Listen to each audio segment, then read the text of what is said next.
Hello and welcome to InDesign CC 2018. I'll be showing you how to create this two-sided postcard, step by step, while introducing you to various tools and features. Before we get started on our project, I'd like to give you a quick tour around the InDesign interface. There are four major areas to focus our attention on. The first and most important area is our document, which occupies the majority of the screen. To the left, we find the toolbar, which allows us to choose from a great variety of tools for adding and manipulating content within our document. Many tools are hidden and can be accessed by clicking and holding on another tool. Next, at the top of the screen, we have our control bar, where we get loads of options for changing the attributes of a selected object.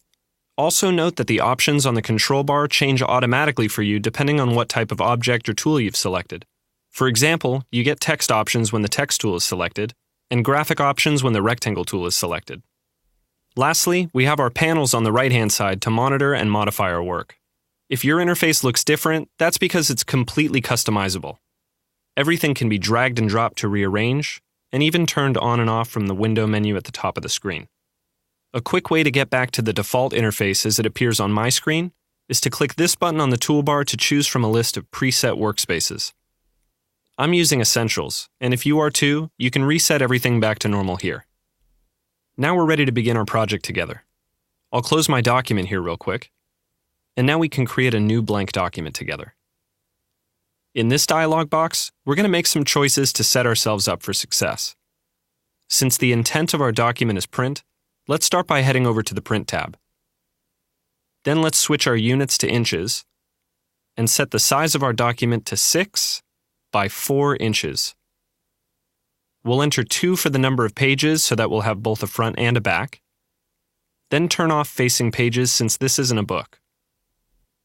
We'll leave our margins at the default 1/2 inch all around, but let's click to expand the bleed and slug options.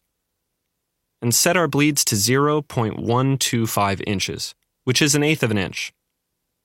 This will give us a margin to allow our artwork to print up to and beyond the edge of the printed page, and avoid having white space around the edges.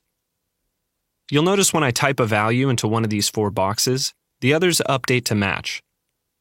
That's because of this link icon here, which can be clicked to unlink if you'd like to enter separate values for each different side. We'll keep it linked and even all around. It looks like we're all set, so let's click Create and have a look. Looks like we're ready to get started with our design. Let's save our document by choosing File, Save, and assigning it a name and location. I'll call mine Postcard and put it on the desktop for now. Now we're ready to move on to the next video and start designing.